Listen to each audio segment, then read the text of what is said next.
Buenos días, profesores y compañeros. El día de hoy les vamos a exponer acerca de nuestro análisis de las acciones tomadas por el gobierno de Indonesia frente al fenómeno de hundimiento del terreno de la ciudad de Yakarta en el periodo de tiempo comprendido entre el 2001 al 2022. Los miembros del equipo son Justin Berrocal, Helen Chen, Anthony Herrera, Sharon Ramírez, Ariadna Solano, Jimena Zamora y mi persona, Sebastián Calderón. Bueno, el problema de investigación sería qué tan factibles y viables son las acciones tomadas por el gobierno de Indonesia frente al fenómeno de hundimiento del terreno de la ciudad de Yakarta a partir del 2001 al 2022.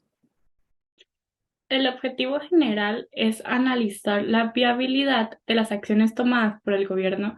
de Indonesia ante las consecuencias e implicaciones ambientales, sociales y económicas manifestadas a raíz del fenómeno de hundimiento del terreno de la ciudad de Yakarta entre los años 2001 y 2022. Los objetivos específicos. El primero es establecer la viabilidad de las resoluciones propuestas por el gobierno de Indonesia ante las afectaciones ambientales generadas a partir de los fenómenos naturales concurrentes en la zona de Yakarta. El número dos es determinar la factibilidad de la actuación del gobierno indonesio ante las consecuencias sociales manifestadas a partir de los fenómenos ocurridos en el terreno de la ciudad de Yakarta. Y el tercer objetivo es puntualizar la efectividad de las medidas económicas planteadas por el gobierno indonesio para hacer frente a la crisis ambiental a la que Yakarta se está viendo sometida. Bien, previo a pasar al desarrollo de la investigación, contamos con los aportes que se derivan de la misma, tomando en cuenta que ofrecemos una amplitud de perspectivas acerca de la situación que acontece en la ciudad de Yakarta, tomando en cuenta aspectos que no han sido considerados previamente en otras investigaciones a través de análisis mediante los conceptos políticos, económicos y ambientales que tampoco han sido contemplados con anterioridad, así como en la forma en la que hemos decidido desarrollarlo y abarcar cada uno de los puntos, ofreciendo así una mayor claridad del panorama de la situación que acontece y de las diferentes formas,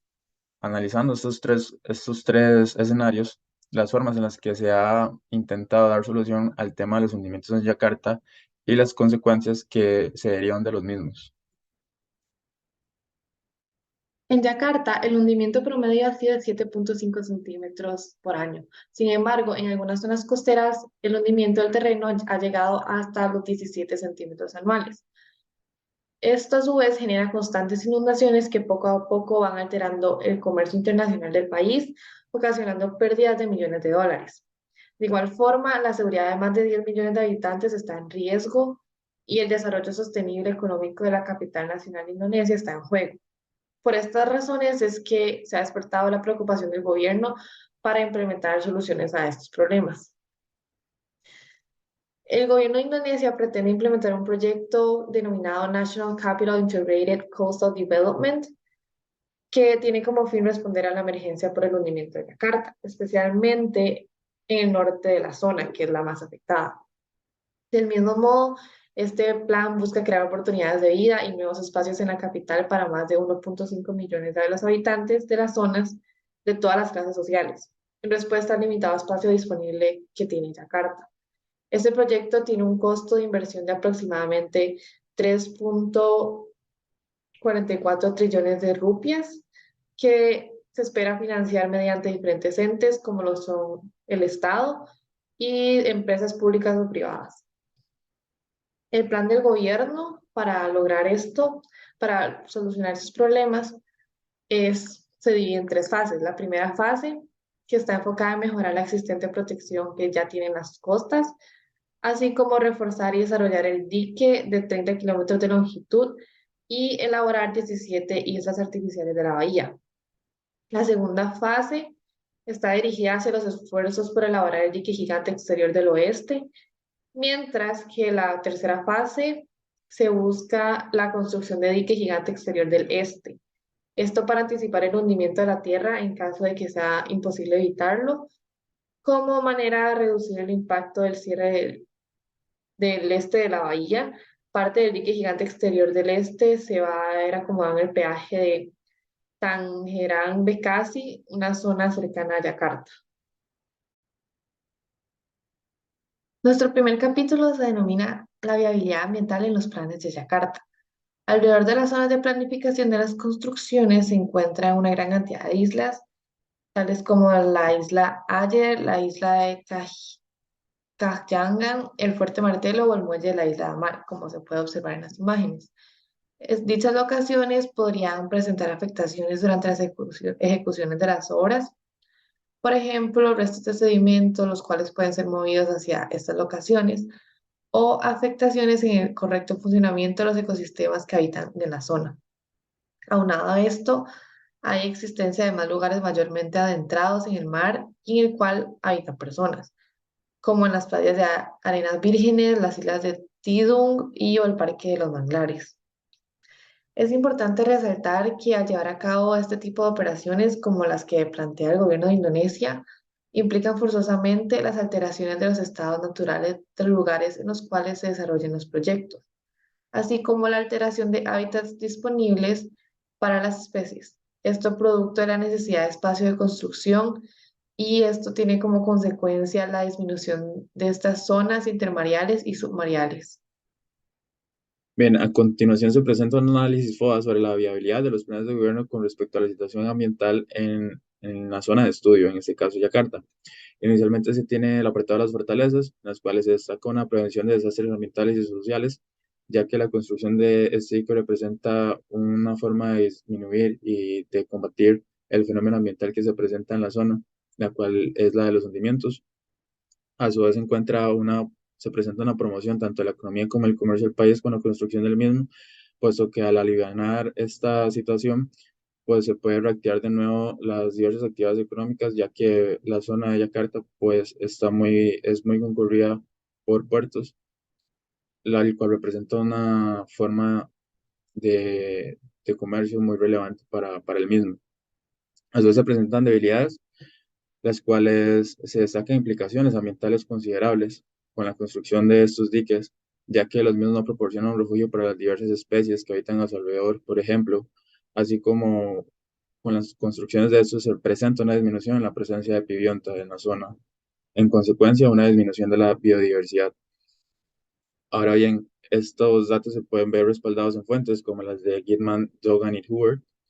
en donde se destaca pues estas afectaciones e implicaciones que tendrían la construcción de estos diques debido a que su naturaleza no permite adaptarse al entorno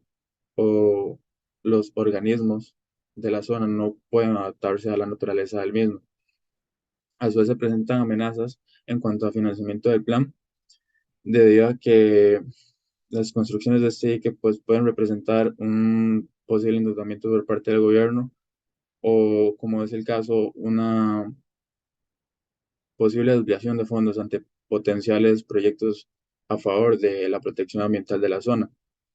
En el apartado de oportunidades, se concluye que no se presentan debido a que las decisiones que se lleguen a tomar con respecto a esta construcción del dique afectan directamente a la zona de Yakarta y no generan un efecto específico a nivel internacional. En síntesis, con lo que se quiere llegar a este análisis FOA en el plano ambiental es el hecho de que implica la construcción de este dique, es decir, las implicaciones que este proyecto puede implicar en el nivel medioambiental, la afectación que puede llegar a tener para los diversos organismos y ecosistemas a sus alrededores, tal como es el caso y como se pueden ver en fuentes como las de Nature, el caso de los manglares. Los manglares actúan como una forma de retención ante las inundaciones de forma natural. Esto debido a la naturaleza de su composición, a sus extensas y grandes raíces que le componen, y además de que en los mismos habitan una gran cantidad de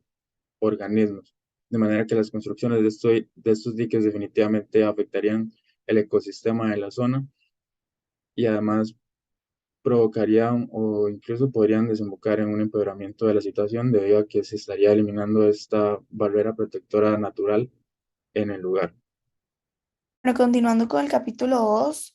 que es interrogantes de Yakarta en el ámbito social. Este también fue analizado por el método FOA, el cual son fortalezas, oportunidades, debilidades y amenazas. Entre las fortalezas que pudimos destacar está el aumento del desarrollo del capital humano, el planteamiento de mejores oportunidades económicas y sociales, así como el mejoramiento de las condiciones de vida.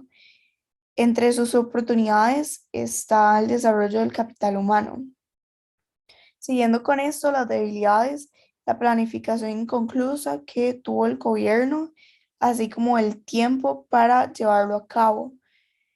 Entre sus amenazas sobresalen la desigualdad económica, los sectores marginales en las zonas costeras y la implicación ambiental. También destaca la vulnerabilidad que este plan posee. Bueno, a más profundidad entre las fortalezas y debilidades de este plan,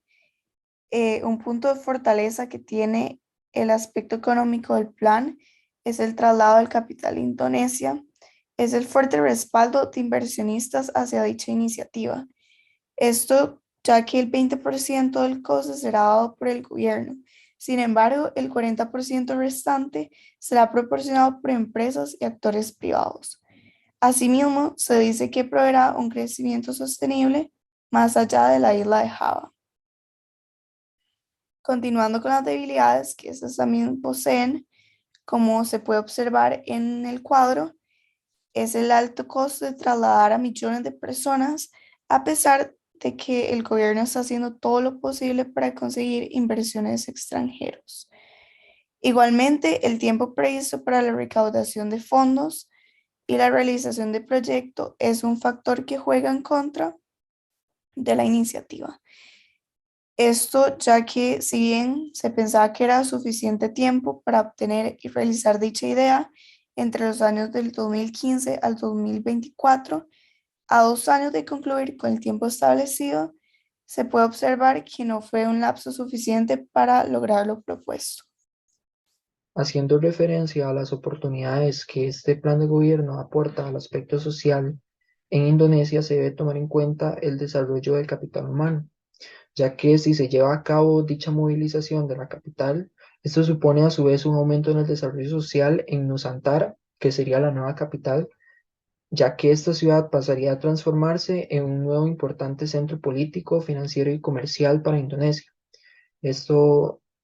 provocaría la creación de nuevos empleos, nuevas implicaciones comerciales para los habitantes, así como también el mejoramiento del estilo de vida de millones de personas. En lo que respecta a las amenazas, según destaca la Declaración de Yakarta sobre la promoción de la salud en el siglo XXI, actualmente a la ciudad de Yakarta se le presentan varios desafíos en el ámbito social, los cuales pueden suponer una amenaza para el desarrollo del capital social de la ciudad. Esto tendría graves consecuencias sobre sectores del país como lo son el desempleo o la proliferación de la vulnerabilidad económica.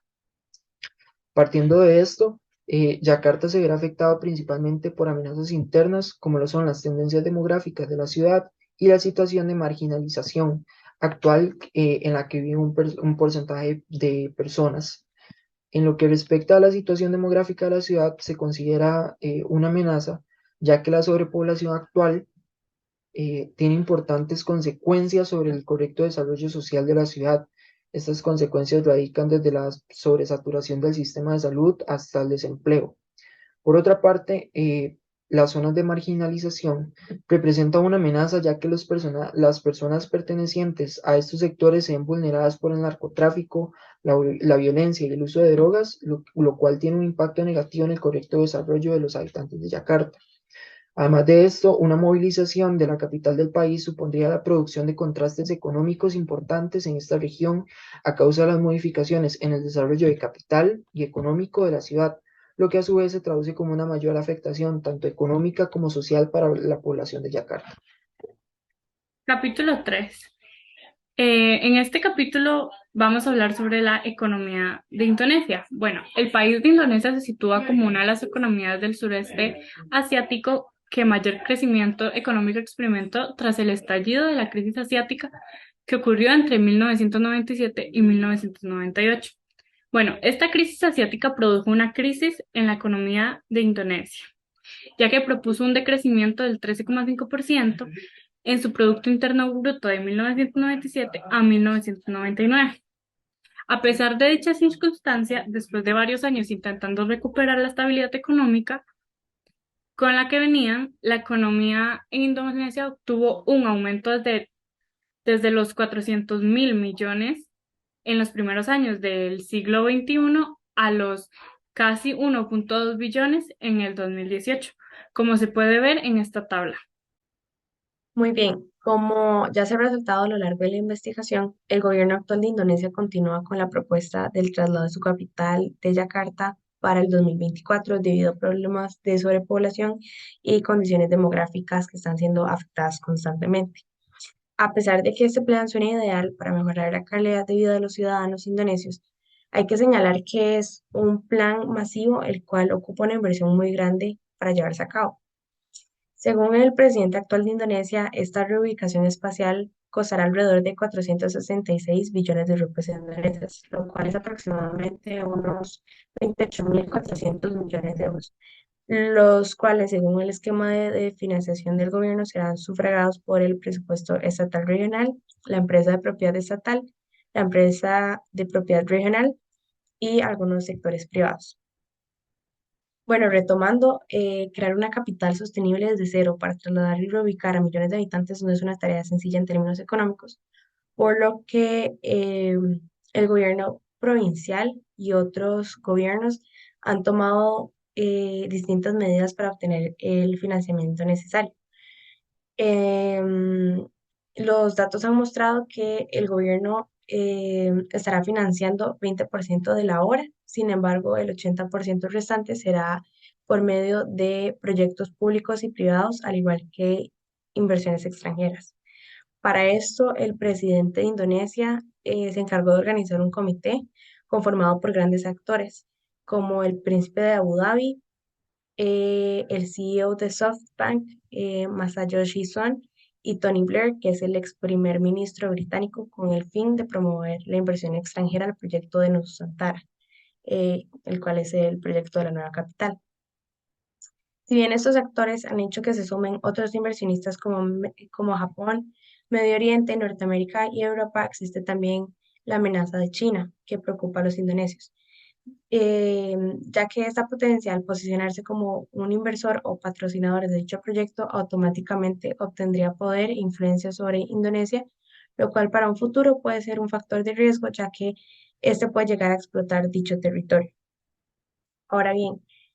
para el capítulo 3 también hicimos una tabla con el análisis FODA, el cual vamos a explicar a continuación. Bueno, como fortalezas, se evidencia que un punto es el aspecto económico del plan del traslado de la capital de Indonesia. Em, y el punto es el fuerte respaldo de inversionistas hacia dicha iniciativa, ya que, como mencionábamos, el 20% del coste será financiado por el gobierno. Sin embargo, el 80% restante será proporcionado por empresas y sectores privados, como los que ya mencionamos: el príncipe de Abu Dhabi, Mohammed bin Zayed, el CEO de SoftBank, Masayoshi Son, el ex primer ministro británico Tony Blair, entre otros. Y bueno, la participación de estos actores ha sido algo muy positivo, ya que otros grandes personajes se han sumado a la causa. Paralelo a esto, otro punto a favor es la efectividad de las medidas económicas planteadas por el gobierno, como por ejemplo el claro esquema de financiamiento que han realizado desde inicios de la iniciativa. Ahora, pasando a las debilidades, un aspecto débil que encontramos es el costo del proyecto, porque como se conoce ya y como lo hemos estado mencionando, trasladar la capital no es una tarea sencilla en múltiples aspectos. Sin embargo, consideramos que en el económico es aún más complicado, ya que el alto costo implica trasladar a millones de personas y esto es algo muy complejo de obtener, a pesar de que el gobierno está haciendo todo lo posible para conseguir inversores extranjeros. De manera paralela, otro punto que encontramos es el tiempo previsto para la recaudación de fondos y la realización del proyecto, ya que si bien se pensaba que era suficiente tiempo para obtener y realizar dicha idea en el periodo de 2015-2024, que es lo que planeó el gobierno de Indonesia, a 2 años de concluir con el tiempo establecido, podemos observar que no fue un lapso suficiente para lograr lo propuesto. Ahora bien, con respecto a las amenazas, podemos señalar la posible inversión de China, debido a que algunos sectores han demostrado su preocupación por la influencia que podrían tener los inversores chinos en este proyecto, ya que, por ejemplo, la empresa de cemento Hongxi Holding Group está planeando la construcción de una planta de cemento en el Kalimantan Oriental, lo cual supone una amenaza a compañías nacionales de cemento, dada la proximidad de la planta de la nueva capital. Aunado a esto, también se conoce que si China llega a ser inversionista para la creación de esta nueva ciudad, automáticamente obtendrá cierto grado de poder, control e influencia sobre Indonesia. De igual manera, otro punto que consideramos como amenaza es la falta de financiamiento. Como se comentaba anteriormente, el plazo que el gobierno había planteado para la creación de este nuevo territorio está próximo a expirar y las fuentes económicas con las que actualmente se cuentan para realizar este plan no son del todo suficientes para acabar con la iniciativa, por lo que se está corriendo el riesgo de que el proyecto quede inconcluso debido a esta carencia, que si bien ya habíamos dicho que teníamos actores importantes y que la actuación de estos había sumado otros, em, se sigue demostrando que no es suficiente y todavía se ocupan más recursos. En síntesis, Indonesia es un país que económicamente está muy bien, a pesar de haber enfrentado una crisis de 1997 a 1998 que afectó su Producto Interno Bruto, aparte de otras dos crisis que tuvo en años posteriores. Teniendo esto en claro, el plan de mover Yakarta en 2024 es algo no muy ideal, teniendo como base que las inversiones que van a entrar para la realización del proyecto van a ser 20% de agentes gubernamentales y un 80% de inversión extranjera y proyectos privados y públicos. Aunque hay un factor de riesgo en todo esto, todo suena muy bien, sí, pero está el factor que es que China sea un inversor,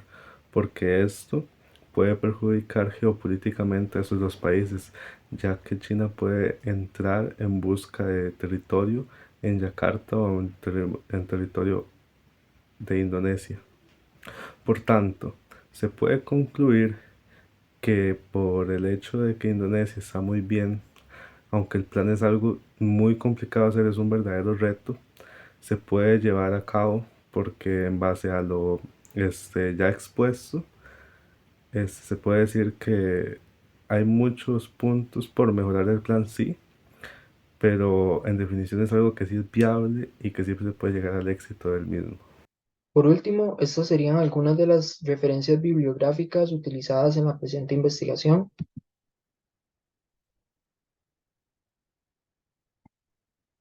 Muchas gracias por su atención.